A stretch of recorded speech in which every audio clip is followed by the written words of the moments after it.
Hello बच्चों, ये class 12th का फर्स्ट चैप्टर है इलेक्ट्रोस्टैट्स। तो हम इसका क्विक रिवीजन देखेंगे, ठीक है।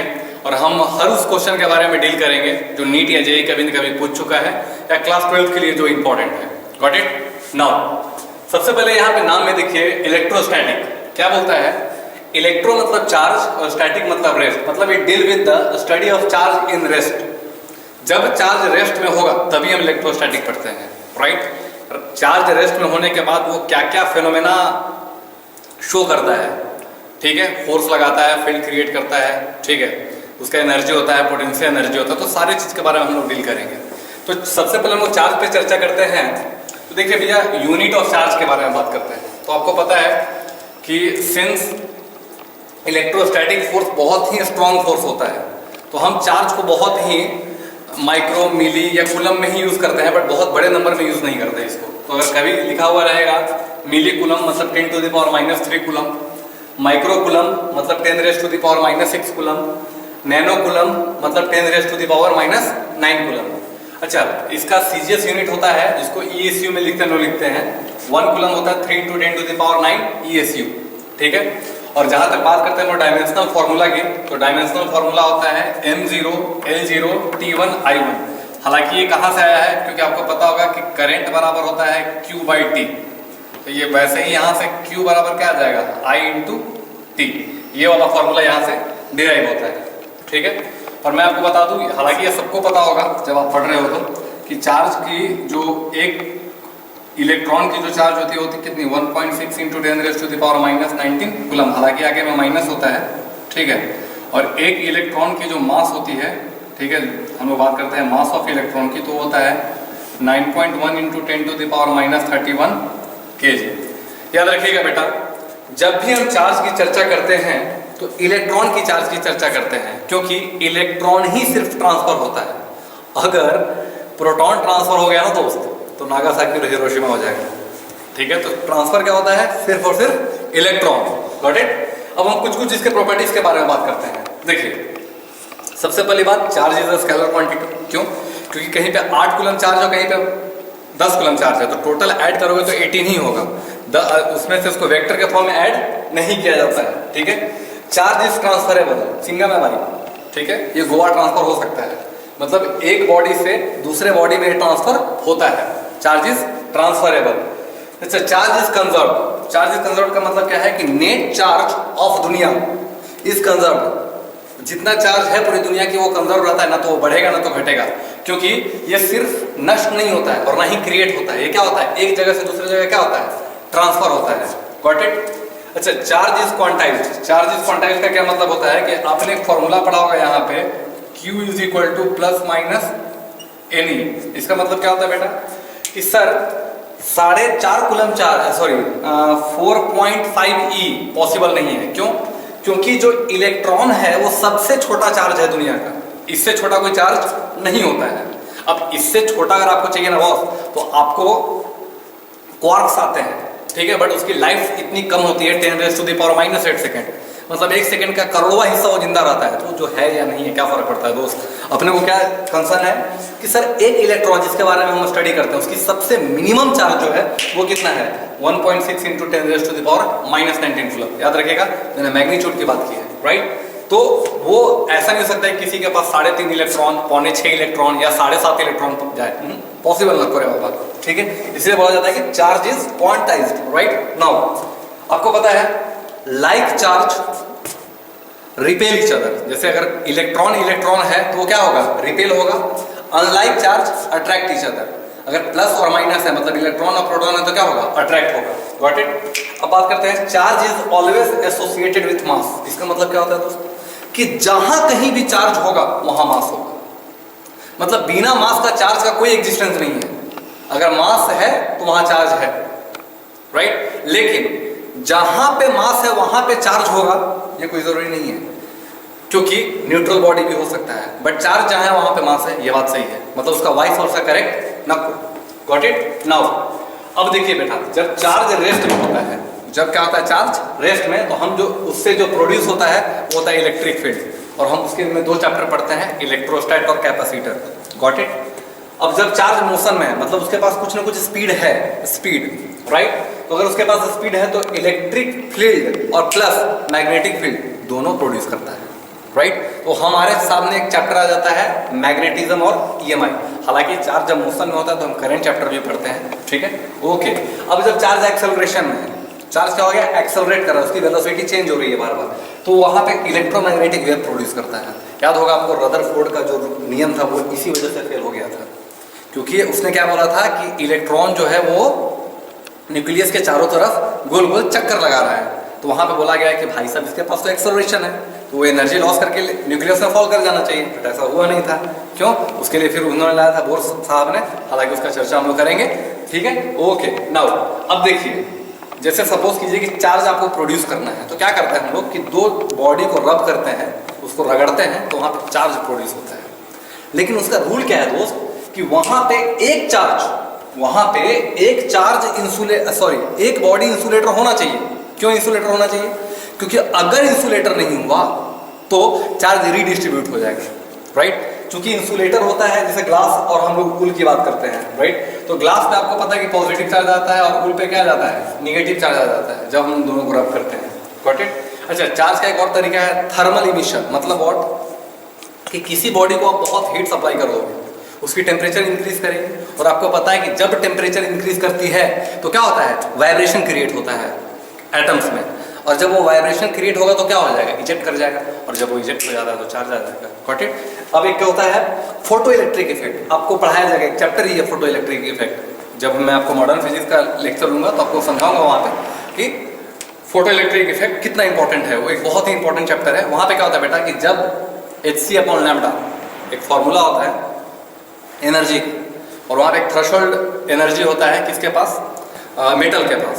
जब वो लाइट गिरता है तो वहाँ से अगर उससे ज़्यादा एनर्जी दे दी, सपोज करो कि उसके पास 10 इलेक्ट्रॉन वोल्ट झेलने की ताकत है, उसकी बाइंडिंग एनर्जी 10 इलेक्ट्रॉन वोल्ट थी, और मार्केट में उसको 12 इलेक्ट्रॉन वोल्ट दे दिया गया, वो इजेक्ट होकर बाहर निकल जाता है, गॉट इट। बट ये भी आइडियल कंडीशन में, मैं आपको बताऊंगा, ओके। नाउ अब हम देखते हैं कूलम्ब्स लॉ। क्या देखते हैं, कूलम्ब्स लॉ। अब क्या होता है कूलम्ब्स लॉ, तो भाई साहब फोर्स बिटवीन टू चार्जेस, जब वो कुछ r डिस्टेंस पे है या r दूरी पे है, तो उन दोनों के बीच में कोई ना कोई तो फोर्सेस लगते हैं, and that force is nothing but coulomb force, right. तो ये क्या बोलता है कि जिसका फोर्स है, याद रखिएगा फोर्स है, वो होता है 1/4πε0 और ε/r। हालांकि इस पूरे के पूरे टर्म को k बोला जाता है, और इसकी वैल्यू होती है 9 × 10⁻⁹/ER। याद रखिएगा इसकी वैल्यू कितनी होती है, 9 × 10⁻⁹ ER से वो डिवाइड करते हैं। और ER क्या होता है, डाइलेक्ट्रिक कांस्टेंट। ER क्या होता है दोस्त, डाइलेक्ट्रिक कांस्टेंट। अब यहाँ पे होता है क्या, Q1 Q2/r², मतलब ये दोनों जो चार्ज का मैग्नीट्यूड मल्टीप्लाई कीजिए और जो दूरी है उसका स्क्वायर ले लीजिए। अब हम यहाँ पे एक यूनिट वेक्टर लिखते हैं। यूनिट वेक्टर क्या होता है बोलो, r vector by mod of r। ये तो यूनिट वेक्टर है ना। अब ये यूनिट वेक्टर क्यों लिखते हैं भाई, क्योंकि वेक्टर के फॉर्म में लिखते हैं। और याद रखिएगा जब भी हम वेक्टर के फॉर्म में यूनिट वेक्टर लिखेंगे, मतलब वेक्टर के फॉर्म में, तब वहां पे Q1 और Q2 साइन के साथ लिखेंगे। क्या लिखेंगे बोलो, Q1 और Q2 किसके साथ लिखेंगे, साइन के साथ लिखेंगे। बिना साइन का उसको लिखने का कोई हक नहीं है, गॉट इट। अब यहां पे समझिए, बोलता है कि the law is applicable only for static and point charge. Moving charge में रिजल्ट अ मैग्नेटिक इंटरेक्शन। अब देखिए यहाँ पे क्या कहना चाह रहा है वो समझिएगा। आपको देखो तो पता चल गया सर कि अगर चार्ज मूव करता है तो मैग्नेटिक फील्ड प्रोड्यूस करता है, और जब वो मैग्नेटिक फील्ड प्रोड्यूस करेगा तो वहाँ पे गेम हो जाएगा। उस गेम को रोकने के लिए हम लोगों को चार्ज को रेस्ट में रखना पड़ता है। बट दूसरा क्वेश्चन उठता है कि सर यहाँ पे पॉइंट चार्ज क्यों लिए। देखो दोस्तों, पॉइंट चार्ज इसलिए लिए क्योंकि सपोज करो कि अगर एक इतना बड़ा चार्ज है, राइट, और अगर खुदा ना खास ये चार्ज क्या हो जाए, कंडक्टर हो जाए, तो समझना दोनों बॉडी कंडक्टर हो जाए, इस पे चार्ज है, तो क्या होता है, सपोज करो कि यहाँ पे अगर प्लस प्लस है और यहाँ पे क्या है, माइनस माइनस, तो क्या होता है कि जो इसकी आर इफेक्टिव जो होनी चाहिए थी, ये इसके सेंटर ऑफ मास होनी चाहिए थी यार, लेकिन एक्चुअल में आर इफेक्टिव जो है, समझना, जो एक्चुअल आर से आर इफेक्टिव क्या हो जाता है, छोटा। अब देखो, अब इतना ही दूरी का हम लोग चार्ज ले रहे हैं, जबकि एक्चुअल होना चाहिए था इतना बड़ा। तो इसमें क्या होता है कि आर इफेक्टिव अल्टर हो जाता है, तो फॉर्मूला में थोड़ा सा एरर आ जाएगा दोस्तों, ठीक है। इसलिए हम लोग पॉइंट चार्ज पे फॉर्मूला वैलिड करवाते हैं। मतलब आगे हम जब भी पढ़ाई करेंगे, राइट, तो हम अगर सपोज करो कि कोई डिस्ट्रीब्यूटेड बॉडी है तो हम उसको छोटे छोटे छोटे छोटे छोटे छोटे छोटे छोटे जितना छोटा सोच सकते हो उससे भी छोटा पार्ट में डिवाइड करेंगे, उसके बाद उसको फर्दर प्रोसीड करेंगे। ओके, नाउ अब एक चीज आती है प्रिंसिपल ऑफ सुपरपोजिशन। भाई सब क्या होता है प्रिंसिपल ऑफ सुपरपोजिशन? इसका मतलब होता है कि force on a point charge due to many charge is given by F is equal to F1 plus F2 plus F3। ठीक है, अब देखो इसका क्या मतलब होता है, इसका मीनिंग समझो। इसका मीनिंग ये है दोस्त कि मान ले मेरे मुन्ना मेरे गुड्डू कि यहाँ पे एक चार्ज है Q1, यहाँ पे चार्ज क्या है Q1, यहाँ पे चार्ज है Q2, यहाँ पे चार्ज है Q3, राइट? तो अगर भाई साहब ये दूरी R1 है और ये दूरी कितनी है R2, तो ये जो ना इसको फोर्स लगाना है वो इधर लगाना है, तो ये हो गया इसका F1। अब ये जो Q3 इस पे फोर्स लगाएगा वो इधर लगाएगा, तो ये इसका क्या हो जाएगा F2। तो मान ले कि यहाँ पे कोई पर्टिकुलर एंगल है तो इसको वेक्टर के फॉर्म में ऐड किया जाएगा। अब डायरेक्ट यहाँ पे सपोज करो कि 5 न्यूटन लगा और यहाँ पे 5 न्यूटन, तो आप 10 न्यूटन नहीं बोल सकते उसको आपको वेक्टर के फॉर्म में ऐड करना पड़ेगा, क्योंकि whatever the force which is applied by the charge is a vector quantity, और आपको पता है कि फोर्स वेक्टर क्वांटिटी है, आप उसको डायरेक्ट स्केलर की तरह ऐड नहीं कर सकते हो, उसमें सुपरपोजिशन थ्योरम लगेगा। सपोज करो मैंने एक तीसरा चार्ज यहाँ पे रख देना था Q4, तो ये जो फोर्स लगा था ये ऊपर लगा था, ये तीनों फोर्स को ऐड करते हैं। Got it? अच्छा एक बात और बोलता है the force due to one charge is not affected by the presence of other charge. अब एक बात समझो, मान ले कि मैंने यहाँ पे माइनस लगा दिया, ठीक है, ऐसे नहीं, अभी इसी में नहीं, मैं अलग से एक एग्जांपल लेता हूं, ज़्यादा आपको समझेगा। मान लीजिए, देखिए, मान ले दोस्त कि यहाँ पे एक चार्ज Q1 है, एक चार्ज Q2 है और एक माइनस Q3 है, ठीक है। तो इन दोनों में प्यार होगा, इन दोनों में क्या होगा, प्यार। तो इन दोनों का जो प्यार है वो तीसरे के आने से कम नहीं होगा, उतना ही रहेगा। इसका मतलब क्या कि ये भी इसको प्यार देगा लेकिन ये अपने हिसाब से प्यार देगा, बट इन दोनों का जो पहले का प्यार था वो जिंदा है। वो कितना है कि Q1 Q3 भाई, अगर मैं यहाँ पे R1 डाल देता हूँ तो ये R1 का स्क्वायर, और इन दोनों का जो प्यार है वो कितना, अगर मैं यहाँ पे R2 डाल देता हूँ तो यहाँ पे कितना K Q2 Q3 divided by what, R2 का स्क्वायर। तो इन दोनों का जो फोर्स है वो इंडिविजुअल जो फोर्स है वो उतना ही रहेगा। अलग बात है कि इस पे नेट प्यार बढ़ गया, नेट फोर्स इस पे बढ़ गया, राइट। तो दो के बीच में जो है वो तीसरे के आने से कोई भी अल्टर नहीं होता है दोस्तों। ओके ओके, नाउ बच्चों हम लोग अब देखेंगे इलेक्ट्रिक फील्ड के बारे में। इसको इलेक्ट्रिक फील्ड इंटेंसिटी या इलेक्ट्रिक फील्ड स्ट्रेंथ के नाम से भी जाना जाता है। Got it? देखिए बेसिकली होता क्या है, it is the surrounding region of a charge, there exist a physical property due to which other charge experience a force. इसका मतलब ऐसा है कि एक चार्ज है तो चार्ज के चारों तरफ एक कोई फिजिकल प्रॉपर्टीज आ जाती है, मतलब कुछ ऐसा है जहां पे कोई दूसरा चार्ज आया तो उसको फोर्स फील होगा।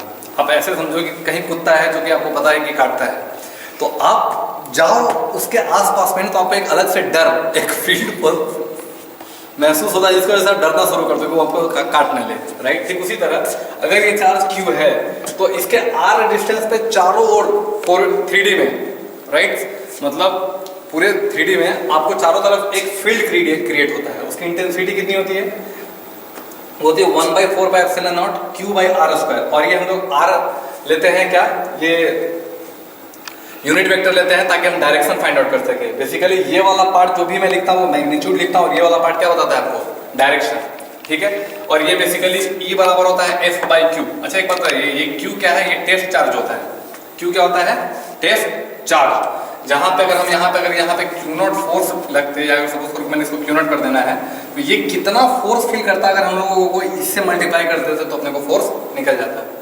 अब इसकी यूनिट की बात करते हैं तो न्यूटन पर कूलम या वोल्ट पर मीटर होता है, राइट। तो मैं आपको बता दूं कि ये तो थोड़ा कम यूज होता है बट ये बहुत ज्यादा यूज होता है, राइट। इस पर ज्यादा फोकस करेंगे। अब एक बात होती है कि नल पॉइंट क्या होता है, जहां पे या तो नेट फोर्स जीरो हो या तो नेट इलेक्ट्रिक फील्ड जीरो हो। अब यहाँ पे देखिए बहुत, जहां पे नेट फोर्स जीरो होगा ना वहां पे इलेक्ट्रिक फील्ड भी जीरो होगा, याद रखिएगा। तो अगर हम इसको फाइंड आउट करना चाहते हैं तो याद रखिएगा नल पॉइंट हमेशा वहां पे आता है जहां पे इलेक्ट्रिक फील्ड जीरो हो, वो हमेशा जो कम मैग्नीट्यूड वाला है, याद रखिएगा, जो कम मैग्नीट्यूड वाला चार्ज है उसके नजदीक में आता है। Got it? तो मैंने एक फॉर्मूला, एक छोटा सा ट्रिक इजाद करके रखा हुआ है, ठीक है। वो ट्रिक क्या है कि अगर आपको वो पॉइंट निकालना है Q1 से तो उसका होता है √Q1 × R √Q1 ± √Q2। अब याद रखिएगा यहाँ पे आप Q1 Q2 का सिर्फ मैग्नीट्यूड लीजिएगा, ऐसा नहीं कि आप माइनस Q1 डाल दिए, क्योंकि माइनस रूट में एग्जिस्ट नहीं करता है तो गलत आ जाएगा आपका, ठीक है। और x क्या है, डिस्टेंस फ्रॉम Q1 चार्ज, मतलब जो बड़ा वाला चार्ज है उससे x दूरी है, ठीक है। अच्छा, प्लस कब लेंगे, जब दोनों या तो प्लस Q, ये दोनों प्लस रहेगा या दोनों माइनस रहेगा, मतलब लाइक चार्ज, राइट। माइनस कब लेंगे, जब फॉर अनलाइक चार्ज। जैसे मैंने आपको एक एग्जांपल देना है, देखिए कैसे। मान लीजिए कि यहाँ पे 4 कूलम चार्ज है, यहाँ पे क्या है 1 कूलम चार्ज, ठीक है, समझिएगा यहाँ पे। और इसके बीच का दूरी कितनी है, r। अब आपको पता करना है कि नल पॉइंट कहाँ पे आएगा, तो मैंने यहाँ पे लिख देना है क्या, x, क्या लिख देना है x। तो अब x कैसे निकालोगे भाई साहब, तो देखो x रूट Q1 मतलब कितना, तो यहाँ पे 2 आ जाएगा, रूट 4 कॉलम को करोगे तो कितना निकलेगा 2, और इंटू कितना r, और डिवाइडेड बाई कितना रूट 4 प्लस रूट 2। अब देखिए रूट 4 प्लस रूट 2, प्लस मैंने क्यों किया, क्योंकि दोनों प्लस चार्ज था, 4 कूलम और 1 कूलम, ठीक है, सॉरी रूट 1 ना, सॉरी यहाँ रूट 1 है, 1 कूलम चार्ज है, ठीक है। तो अब यहाँ पे कितना आ गया, बोलिए बेटा, तो आ गया 2r/3, कितना आ गया 2r/3। तो बहुत इजी है, मतलब आप इससे यूज करोगे तो आपको बहुत जल्दी न्यूमेरिकल बन जाएंगे। याद रखिएगा ये बहुत इंपॉर्टेंट टॉपिक है, नल पॉइंट फाइंड आउट करना है, बहुत बार क्वेश्चन पूछ चुका है नीट में भी और जेईई में भी, राइट। लेकिन हाँ, एडवांस में ये सब क्वेश्चन नहीं पूछता है दोस्त, ठीक है। ये मैं बेसिकली जो भी बात कर रहा हूँ जनरली वो नीट और जेईई मेंस के लिए है। अब यहाँ पे देखिए बोलता है कि इक्विलिब्रियम ऑफ 3 पॉइंट चार्ज। याद रखिएगा जब भी हम यहाँ पे बात कर रहे थे तो यहाँ पे ये Q1 चार्ज और ये Q2 चार्ज फिक्स थे, ये Q1 चार्ज और Q2 चार्ज क्या थे, फिक्स। बट क्या हो कि ये तीनों फ्री टू मूव, क्या रहे, all are free to move, सब फ्री टू मूव रहे, तो क्या करेंगे, तो याद रखिएगा कि 2 चार्ज, इसमें कोई ना कोई 2 चार्ज लाइक होना चाहिए और तीसरा को अनलाइक होना जरूरी है। अगर तीनों सेम चार्ज हो गया सेम तरह का तो फिर ये नहीं हो पाएगा, ठीक है। Third charge should be unlike in nature, right. अब इसका क्या है, अब x निकालना है अपने को, क्या निकालना है x। तो x निकालने का रूल क्या है कि आप क्या करो कि रूट Q1 ठीक उसी तरह और रूट Q1 प्लस Q2 जो ये वाला फॉर्मूला था इसको हम डायरेक्ट यहाँ पे यूज कर लेंगे। याद रखिएगा कि ये दोनों का चार्ज सेम रहेगा तो ये अपोजिट रहेगा, गॉट इट। अब यहाँ पे जो छोटा वाला स्मॉल चार्ज क्यों निकालने के लिए पूछ देता है कि जो चार्ज आप यहाँ पे इंट्रोड्यूस करोगे वो हमेशा अपोजिट नेचर का रहेगा, और उसका फॉर्मूला लिखते हैं -Q1 Q2 divided by root Q1 plus root Q2 का होल स्क्वायर। याद रखिएगा ये तीसरा चार्ज निकल जाता है। सपोज कीजिए कि मैंने इसी क्वेश्चन में बोल देना था कि वो थर्ड चार्ज का बताओ क्या वैल्यू होगा, तो क्या करते हैं यहाँ पे, तो यहाँ पे लिख देते हैं क्या, एक तो आपको पता चल गया कि वो माइनस होता, ठीक है, तो यहाँ पे क्या लिखते हैं -4 coulomb into 1 coulomb divided by क्या, root 4 coulomb plus root 1 coulomb का होल स्क्वायर। तो यहाँ पे रूट 2 और 1 3 का स्क्वायर आ जाता है 9, क्यू बराबर कितना आ जाता है बोलिए -4/9 कूलम। एक बार आंसर आएगा, गॉट इट। तो कोई भी क्वेश्चन को हम आराम से फ्रेम कर सकते हैं और उसको इजीली इस ट्रिक से सॉल्व कर सकते हैं। ये ट्रिक आपको एकदम मस्ट रिमेंबर होना चाहिए, पूरा का पूरा याद होना चाहिए ट्रिक, ठीक है, बहुत काम आएगा, टाइम बचा देगा आपको एग्जाम में, ठीक है। अब हम बात करते हैं कि equilibrium of suspended point charge system, मतलब क्या कि सपोज करो कि ये चार्ज है दोस्त, ये वाला, ठीक है, इस पे सपोज करो कि क्यू चार्ज है, इस पे भी चार्ज क्या है क्यू, राइट। तो अब होता क्या है दोस्त यहाँ पे कि आपको टेंशन निकालने के लिए कभी कभी क्वेश्चन पूछ लेता है कि बताओ इसका टेंशन कितना होगा इस क्वेश्चन में। SC वर्मा में एक सॉल्व एग्जांपल है, वो देखना अगर आप लोगों को मौका मिला तो, बहुत शानदार है कि उसमें ऐसा कुछ किया हुआ है। मैं आपको बताता हूँ, एक वॉल है, यहाँ पे L लेंथ पे Q चार्ज है और इस पे सस्पेंडेड कर देते हैं L पे, वो भी Q चार्ज है। तो बोलता है कि बताओ इस पे टेंशन कितना होगा। ये क्वेश्चन पूछा, बहुत शानदार क्वेश्चन है, बना के देखना है, दिमाग हिल जाएगा, मजा आ जाएगा आपको बनाने में, ठीक है। हम यहाँ पे बात करते हैं कि 2 चार्ज है, राइट। मान लो कि ये Q चार्ज है, ये भी कितना है Q चार्ज।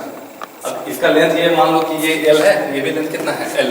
अगर हम x की बात करें, किसकी बात करें L की, तो ये थीटा है, तो ये कितना हो जाएगा x बराबर L sin थीटा और L sin थीटा, मतलब x इक्वल टू कितना हो जाएगा बोलो 12 sin थीटा, ठीक है। अब आप यहाँ पे अगर बात करोगे तो इस पे कितना फोर्स लग रहा है, तो डायरेक्ट समझो कि इन दोनों का जो मैग्नीट्यूड होगा ना दोस्त, इन दोनों का मैग्नीट्यूड वो टेंशन के बराबर होगा, क्योंकि इन दोनों का रिजल्टेंट ही T है, राइट। तो अब क्या, अगर आपको टेंशन निकालना है यहाँ पे तो क्या करोगे, जो आपके पास आ जाएगा KQ² बाई कितना 2L sin थीटा का वॉट होल स्क्वायर, ठीक है, इसका होल स्क्वायर, और प्लस किसका mg का होल स्क्वायर। Got it? ये ऐसा हो जाएगा तो आपको टेंशन निकल जाएगा। अच्छा बताइए क्या होगा इस सिस्टम में, सेम सिस्टम में अगर ऐसा सिचुएशन क्रिएट हो जाए कि यहाँ पे ग्रेविटी गैप हो जाए, इसको कहाँ रख दिया जाए, सैटेलाइट में, और आपको पता है कि सैटेलाइट में ग्रेविटेशनल फोर्स जीरो हो जाता है, जी इफेक्टिव क्या हो जाएगा, जीरो। तो डायरेक्ट आपके पास टेंशन कितना निकल के आ जाएगा, बोलो दोस्त, टेंशन निकल के आ जाएगा। अच्छा साइन थीटा ये तो डायरेक्ट 180 डिग्री पे आ जाएगा, तो साइन कितना आ जाएगा बोलो,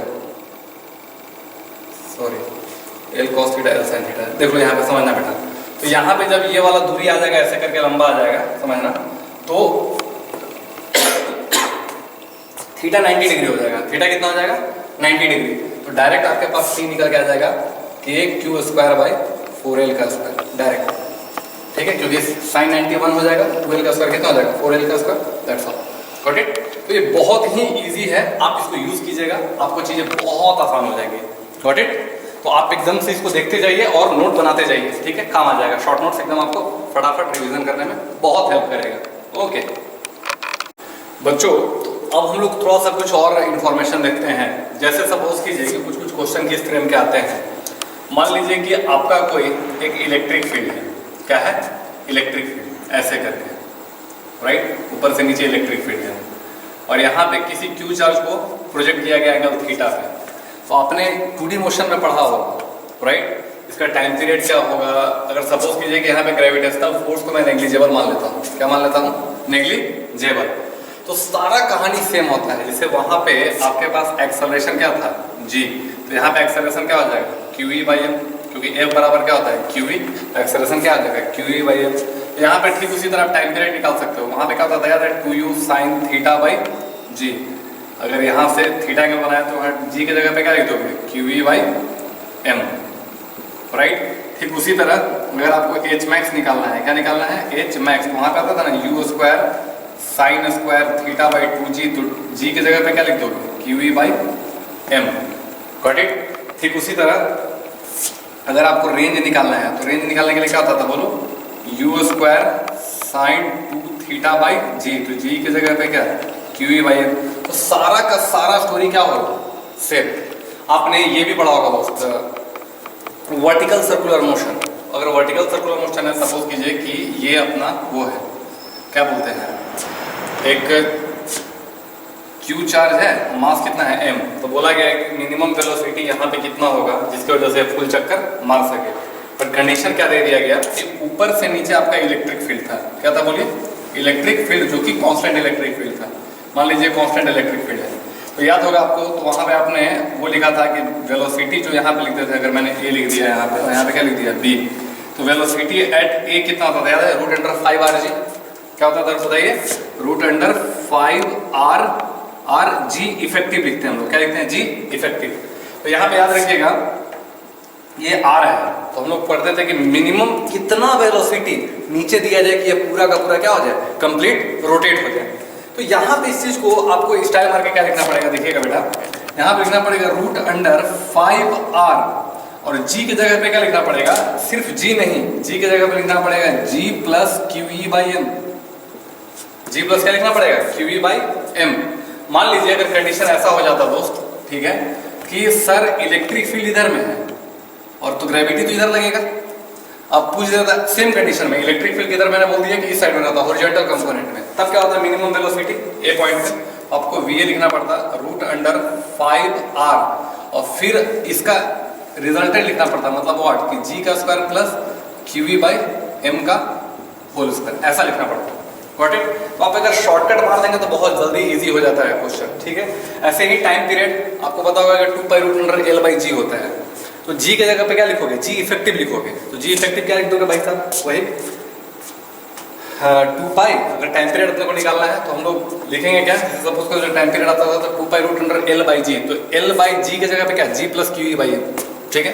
तो ऐसे करके आप बहुत सारे न्यूमेरिकल डील कर सकते हो, याद रखना, ये कोई रॉकेट साइंस नहीं है, बहुत ही इजी कंसेप्ट है। अब बात करते हैं कि sir electric field due to distributed body क्या होता है।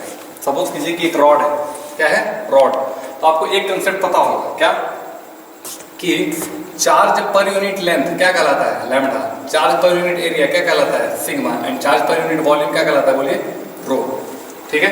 तो इसको लीनियर चार्ज डेंसिटी बोलते हैं, इसको सरफेस मास डेंसिटी या सुपरफिशियल मास डेंसिटी, और इसको क्या वॉल्यूमेट्रिक चार्ज डेंसिटी। यहाँ पे सॉरी दोनों सेम ही होता है, तो कंफ्यूजन हो जाता है मेरे को भी। जैसे क्यू बाई एम रहता है तो लीनियर मास डेंसिटी हम लोग बोलते हैं q by sorry m by a रहा तो क्या रहता है, हम लोग बोलते हैं एम बाई ए को बोलते हैं लीनियर सुपरफिशियल मास डेंसिटी, और एम बाई बी को बोलते हैं वॉल्यूमेट्रिक मास डेंसिटी। तो वैसे ही क्यू के साथ भी होता है, गॉट इट। तो यहाँ पे क्या है दोस्त, ध्यान से देखना कि ये आर जो रहेगा, सपोज करो कि एक रॉड है, उस पर यूनिफॉर्मली चार्ज डिस्ट्रीब्यूटेड प्लस है, क्यू है, राइट। तो अगर हम यहाँ पे देखेंगे ध्यान से तो इसकी चार्ज डेंसिटी कितनी है, लैम्डा, और अपने को इस पॉइंट पे निकालना है। तो बहुत सारे बुक में एक छोटा सा एरर क्या आता है बच्चों, कि यहाँ पे लिखा रहता है EY और EX। तो देखो बच्चों ऐसा कभी नहीं करने का। सपोज करो कि हमने रॉड ऐसा ना देके ऐसा दे दिया, EY EX तो गलत हो जाएगा ना फिर, हाँ। तो कभी भी आप वैसे नहीं रटिएगा, हमेशा रटिएगा क्या, E परपेंडिकुलर और E पैरेलल। तो याद रखिएगा θ1 जो एंगल है वो क्लॉकवाइज डायरेक्शन में है, और θ2 क्या है, एंटी क्लॉकवाइज डायरेक्शन में। याद रखिएगा परपेंडिकुलर से ऊपर टच करेगा तो ही ये θ1 है, और नीचे ये टच करेगा तो क्या है, θ2, और R क्या है, परपेंडिकुलर टू द रॉड। तो E परपेंडिकुलर निकालिएगा तो फॉर्मूला आता है k lambda by R sin θ1 plus sin θ2। वैसे ही E पैरेलल आता है k lambda by R cos θ2 minus cos θ1। जैसे आप याद रखिएगा बहुत सारे जो क्वेश्चन है जो इसमें बनेंगे, ठीक है, तो वहां पे ऐसा होता है कि आपको फोकस करना पड़ता है किस पे, θ1 और θ2 पे। बहुत सारे बच्चे उसको कैलकुलेट नहीं कर पाते हैं। जैसे मैंने आपको एक एग्जांपल देना है, ठीक है। मान लीजिए कि हमने बोला कि इनफाइनाइट रॉड के लिए, किसके लिए बोला, बोलो बेटा, इनफाइनाइट रॉड के लिए। अगर रॉड की इनफाइनाइट लेंथ है तो याद रखिएगा बेटा इनफाइनाइट एक रिलेटिव टर्म है। जैसे मैं अगर आपसे पूछूं कि आपका कॉपी या आपका बोर्ड इनफाइनाइट है कि फाइनाइट, तो ये डिपेंड करता है कि ऑब्जर्वर कहाँ से देख रहा है। जैसे सपोज करो कि ये बोर्ड मेरे लिए यहाँ से मैं देख रहा हूँ तो फाइनाइट है, क्योंकि मैं पूरे बोर्ड को देख पा रहा हूँ। लेकिन अगर मैं यहाँ से ऐसे करके बोर्ड को देखूँ तो मेरे को पूरा बोर्ड दिखाई नहीं देगा। इसका मतलब क्या कि बोर्ड भी मेरे लिए क्या हो जाएगा, इनफाइनाइट हो जाएगा। ये टर्म रिलेटिव टर्म है। तो अगर सपोज करो बेटा कि यहाँ पे एक दूरी मैंने R ली है और इसकी लेंथ कितनी थी, L।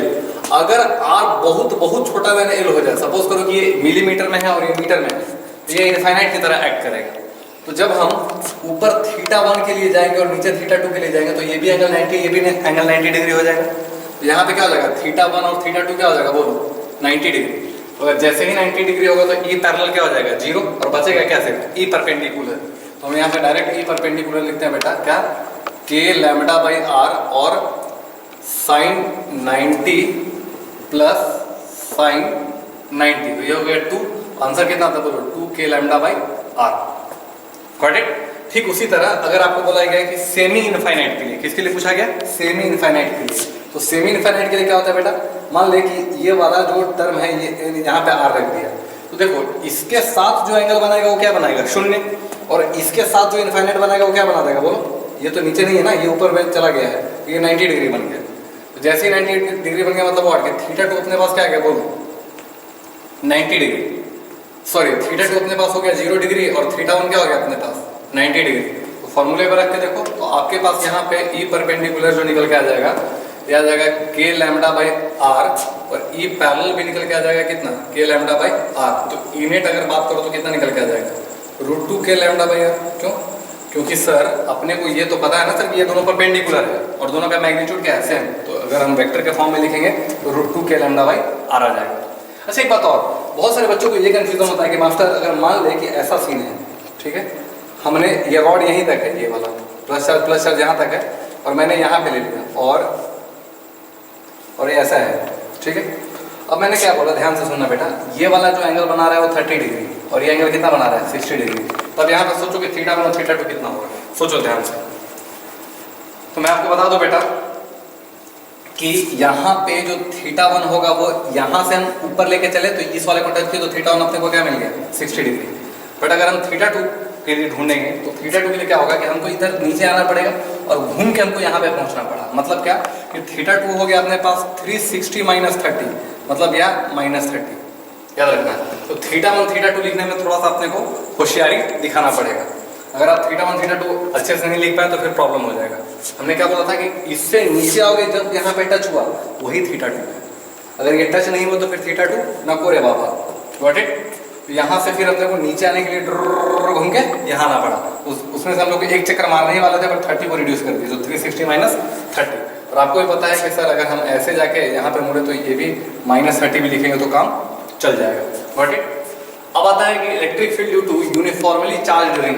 देखो बेटा, मान लें कि एक रिंग है जिसमें प्लस प्लस प्लस प्लस पूरा चार्ज डिस्ट्रीब्यूटेड है, ठीक है, और ये चार्ज कितना है बोलो, ये टोटल चार्ज कितना है Q। तो यहाँ पे जो वैल्यू आता है इलेक्ट्रिक फील्ड का वो आता है KQ x into r square plus x square के सर पे 3/2। अच्छा याद रखना बेटा, अगर आपको मैक्सिमम इलेक्ट्रिक फील्ड और मिनिमम इलेक्ट्रिक फील्ड निकालना है तो क्या करोगे, d EP by what dx equal to 0 करोगे। तो यहाँ से आपको x की जो वैल्यू आती है वो प्लस माइनस r/√2 आ जाती है। क्या आ जाती है, प्लस माइनस r/√2। मतलब वॉट कि भाई साहब ये r/√2 पे और ये माइनस r/√2 पे, तो ये दोनों यहाँ पे बनेगा मैक्सिमम।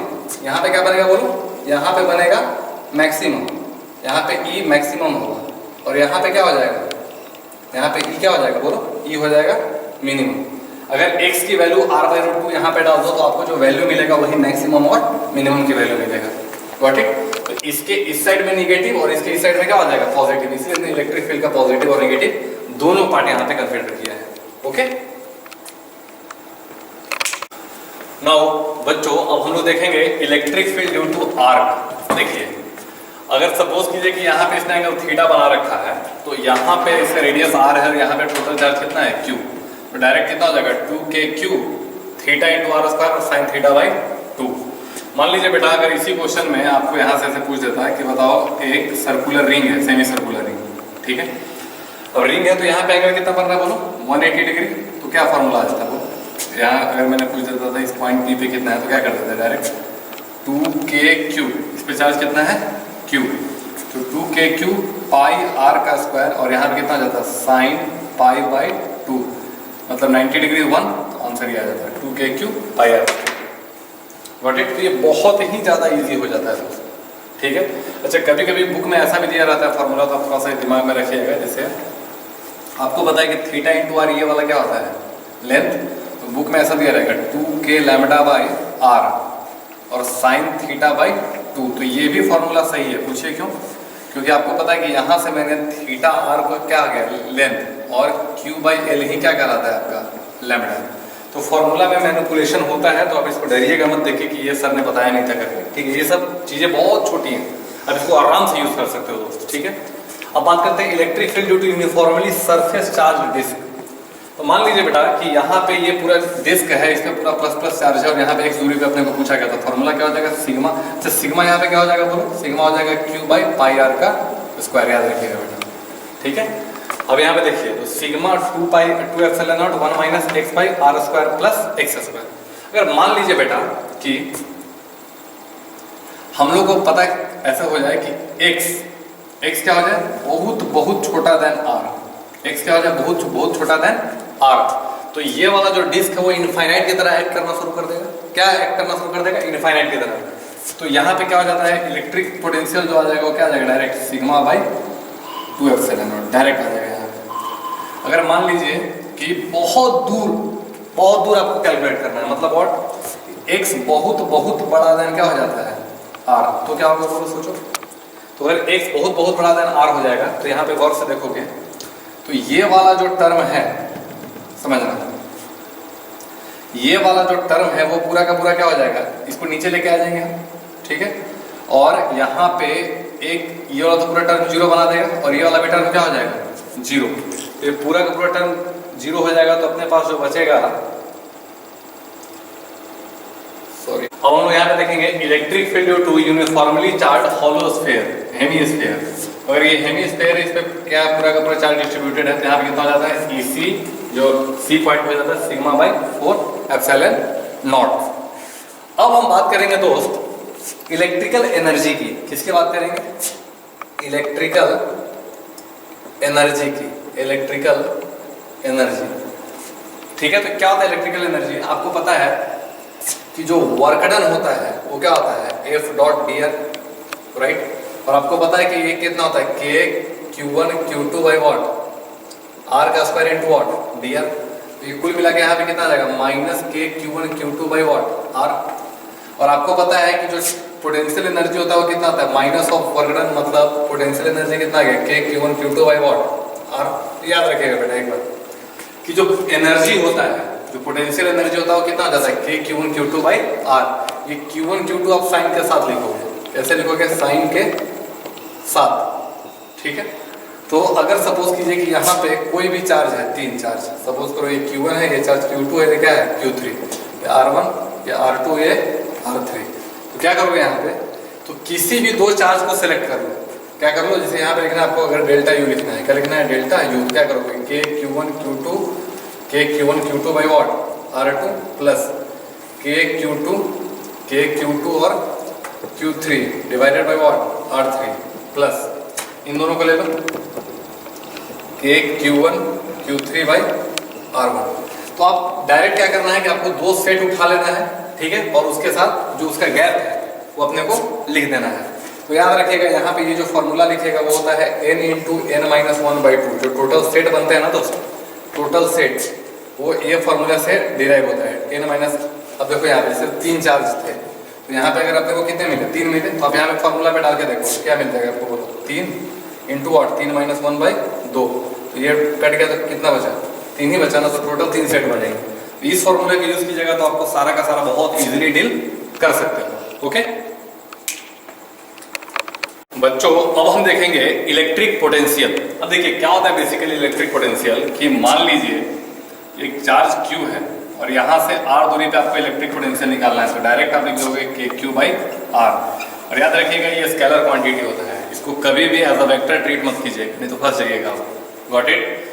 अब देखो इसका बोला जाता है कि जो चेंज इन इलेक्ट्रिक पोटेंशियल होता है वो वर्क डन बाई चार्ज होता है, मतलब W/Q, राइट। और आपको पता है कि ये क्या हो जाता है, F डॉट dr और बाई क्या Q। हाँ, अब देखो यहाँ पे F/Q क्या कहलाता था, इलेक्ट्रिक फील्ड, इसलिए वो E डॉट dr आ जाता है। क्या जाता है, E डॉट dr। और वैसे भी इसको डिफाइन किया जाता है बुकिश लैंग्वेज में कि it is a work done against the field to take unit positive charge from infinity to a, मतलब इन्फिनिटी को हम लोग रेफरेंस पॉइंट मानते हैं, टू द गिवन पॉइंट, ठीक है। तो अगर यहाँ पे बेसिकली देखा जाए ना ध्यान से, तो आपको एक चीज समझ में आएगा कि सर जो चेंजेस पोटेंशियल है वो हमेशा क्या हो जाता है, माइनस E डॉट dr। दिमाग में रख लीजिएगा। मतलब क्या कि सर अगर इलेक्ट्रिक फील्ड के डायरेक्शन में कोई पॉजिटिव चार्ज मूव करेगा तो उसका पोटेंशियल कम होगा। इसका मतलब क्या होगा कि इलेक्ट्रिक फील्ड के डायरेक्शन में कोई चार्ज मूव किया तो उसका पोटेंशियल क्या होगा, कम होगा। और अगर इलेक्ट्रिक फील्ड के अपोजिट साइड में वो मूव करेगा तो उसका पोटेंशियल क्या होगा, रेज होगा। Got it. अब एक बात समझिएगा कि होता है relation between electric field and potential. तो देखो ये ग्रेडियंट टर्म आता है यहाँ पे, क्या होता है, ग्रेडियंट टर्म। अब ग्रेडियंट टर्म क्या होता है मैं इसको समझाता हूँ, ठीक है। आपको इसको पार्शियली डिफरेंशिएट करके फाइंड आउट करना होता है। जैसे मैं एक एग्जांपल से आपको क्लियर कर देता हूँ यहाँ पे, ठीक है। जैसे सपोज कीजिए कि आपके पास पोटेंशियल दिया हुआ है x² माइनस 3x² y, ऐसा। अब आपसे पूछेगा कि बताओ इससे इलेक्ट्रिक फील्ड कितना होगा। तो इलेक्ट्रिक फील्ड निकालने के लिए आपको क्या करना पड़ेगा boss, minus del v by del x i, sorry आगे में माइनस लगा लेंगे, और प्लस डेल v बाई कितना, डेल y j, ऐसे करना पड़ेगा। अब इसका क्या मतलब होता है, पार्शियली डिफरेंशिएशन का मतलब क्या होता है, तो समझेंगे यहाँ पे थोड़ा सा। इलेक्ट्रिक फील्ड है यहाँ पे, गॉट इट। तो यहाँ पे क्या करेंगे आप कि अगर यहाँ पे आगे में एक माइनस साइन दे दोगे, अब यहाँ पे देखो इसका डिफरेंशिएशन करेंगे तो कितना आ जाएगा 2x, और इसका y को और 3 को कांस्टेंट मानोगे तो फिर इसका डिफरेंशिएशन करोगे तो कितना आ जाएगा, बोलो, माइनस 6xy। हाँ, और ये आगे में i लगा दो, आपका x कंपोनेंट का इलेक्ट्रिक फील्ड मिल गया। अगर y कंपोनेंट का निकालना है तो आगे में माइनस लगा दो। अब आपको पता है कि ये वाला x को डिफरेंशिएट करेंगे तो क्या मिल जाएगा, 0, और यहाँ पे इसको डिफरेंशिएट करेंगे तो अपने को क्या मिल जाएगा, बोलो, माइनस 3x², माइनस 3x², क्योंकि y का डिफरेंशिएशन 1 और आगे में क्या लगा दो, j। आपके पास इलेक्ट्रिक फील्ड आ चुका है, गॉट इट। तो माइनस आगे में लगाने का टर्म और उसको पार्शियली डिफरेंशिएट कर देगा, गॉट इट। ये आपको बहुत इजीली फाइंड आउट हो जाएगा। अगर थोड़ा सा और आपको मीनिंग समझना है तो थोड़ा समझिए यहाँ पे। देखो बेटा, अगर सपोज करो कि ये इलेक्ट्रिक फील्ड है, क्या है, इलेक्ट्रिक फील्ड, जो कि कांस्टेंट इलेक्ट्रिक फील्ड है, ठीक है, ये इलेक्ट्रिक फील्ड है। और अगर आप समझना ध्यान से, यहाँ याद रखना कि डॉट प्रोडक्ट होता है बेटा, ये क्या होता है, डॉट प्रोडक्ट बीच में। तो अगर आप यहाँ से A से ऐसे करके जाओ B पे, और ये दूरी x है, और यहाँ से ऐसे जाओ C पे जो कि R दूरी है। तो याद रखना अगर आप A से B पे गए तो अगर यहाँ पे मैंने बात किया VA माइनस ऐसे किया VB माइनस VA, तो आपको पता होगा कि इलेक्ट्रिक फील्ड और डिस्प्लेसमेंट जो आपका x और cos कितना आ गया 90 डिग्री, क्योंकि दोनों में एंगल कितना था 90 डिग्री। तो यहाँ पे चेंज क्या आ जाएगा 0। तो इसको A और B को बोला जाएगा इक्विपोटेंशियल सरफेसेस। क्यों? क्योंकि यहाँ पे पोटेंशियल का चेंज नहीं हो रहा है। यहाँ पे क्या हो जाएगा VA is equal to VB।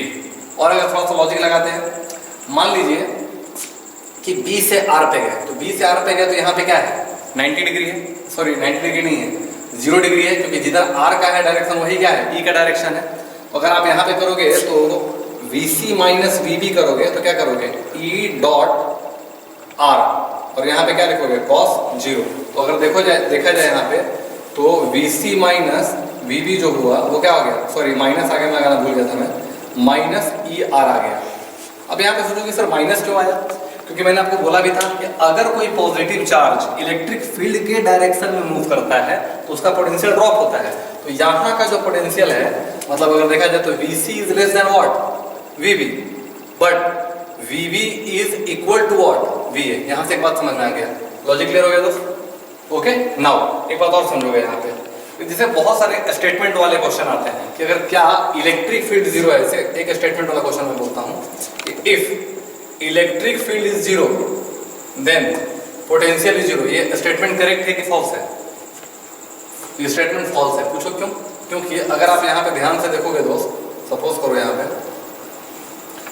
कि यहाँ पे अगर मैंने लिख दिया Q Q Q और Q और सेंटर की बात करते हैं, तो सेंटर पे देखोगे तो इलेक्ट्रिक फील्ड क्या आ जाएगा जीरो, क्योंकि इसके वजह से रिपल्सन, इसके वजह से रिपल्सन, इसके वजह से रिपल्सन, इसके वजह से रिपल्सन, तो इलेक्ट्रिक फील्ड क्या आ गया जीरो। बट क्या यहाँ पे पोटेंशियल जीरो आ पाया? नहीं।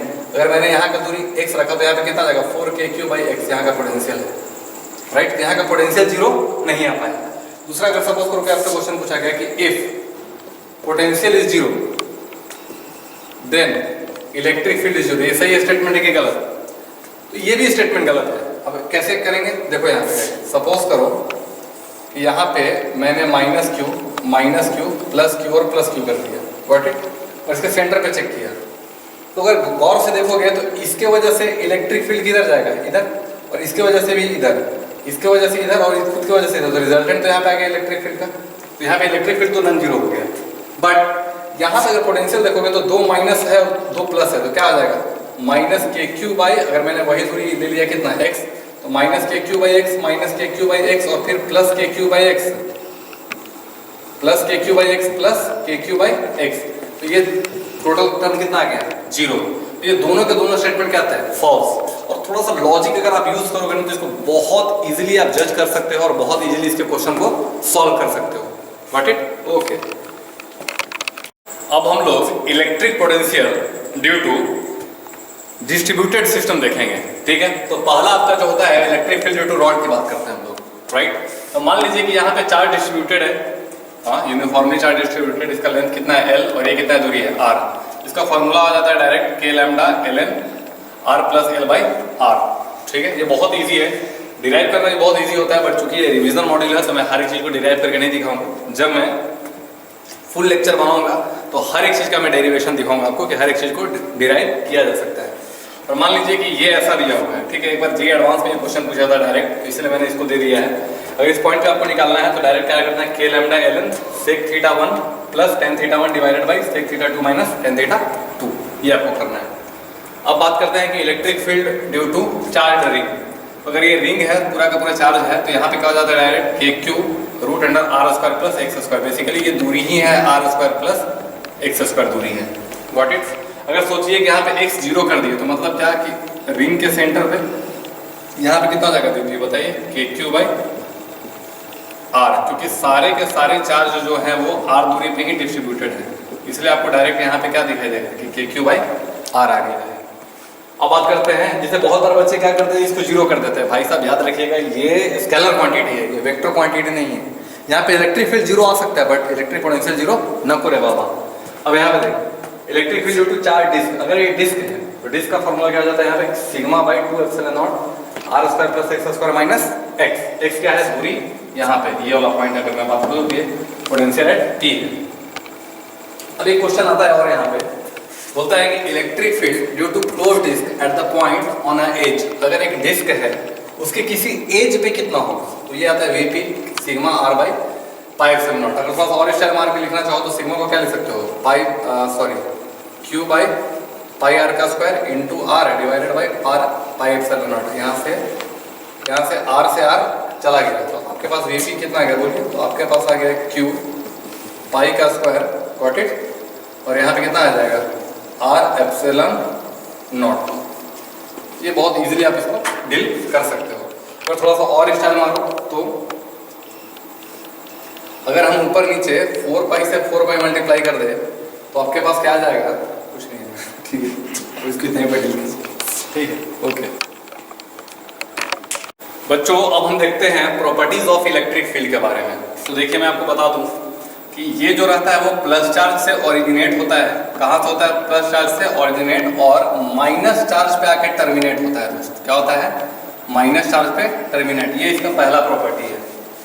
दूसरा प्रॉपर्टी की अगर हम बात करें तो कोई भी इलेक्ट्रिक फील्ड एक दूसरे को इंटरसेक्ट नहीं करेगा। क्यों नहीं इंटरसेक्ट करेगा, क्योंकि अगर जब आप इस पे टेंजेंट ड्रॉ करते हो तो यहाँ पे इसका इलेक्ट्रिक फील्ड का डायरेक्शन मिलता है और एक ही पॉइंट पे एक वेक्टर का दो डायरेक्शन पॉसिबल नहीं है, इसीलिए किसी भी इलेक्ट्रिक फील्ड का इंटरसेक्शन पॉसिबल नहीं है।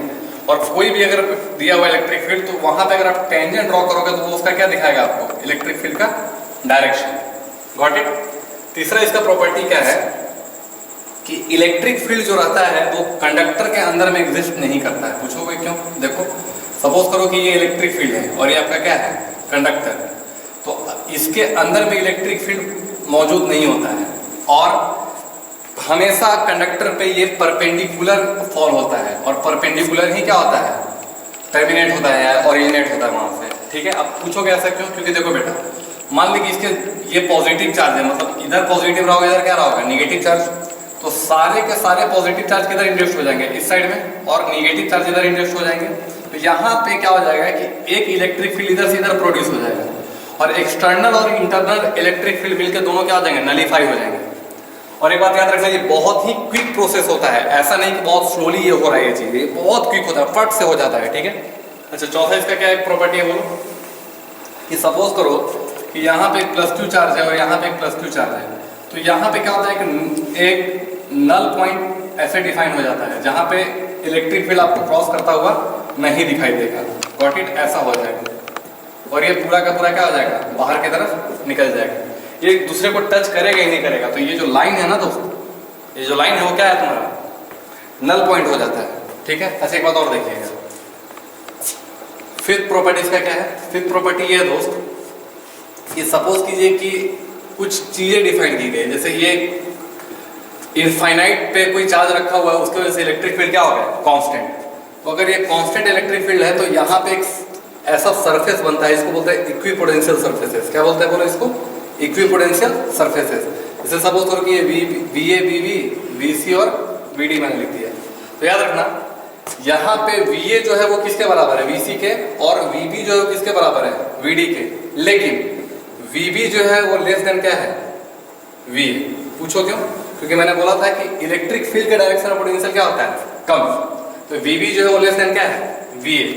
ठीक उसी तरह अगर पॉइंट सोर्स है तो पॉइंट सोर्स को अगर जूम करोगे तो क्या बन जाएगा, स्फीयर बन जाएगा, क्या बन जाएगा, स्फीयर।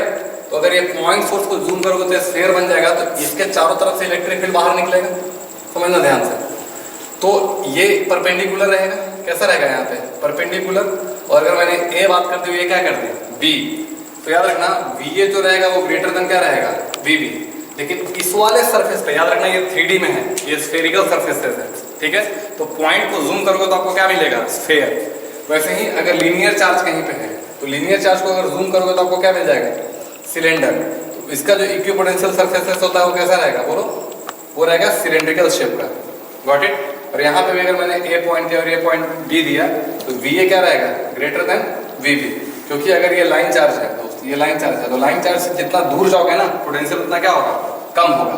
तो ये इक्विपोटेंशियल सरफेसेस है, गॉट इट। तो ये जो जितने भी कंसेप्ट है आपके दिमाग में होना चाहिए।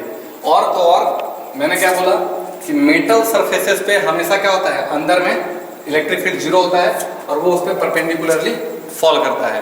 तो ये जितने भी प्रॉपर्टीज है आप अपने दिमाग में एकदम से फिट कर लीजिए और आपके लिए बहुत ही ईजी हो जाएगा। ओके।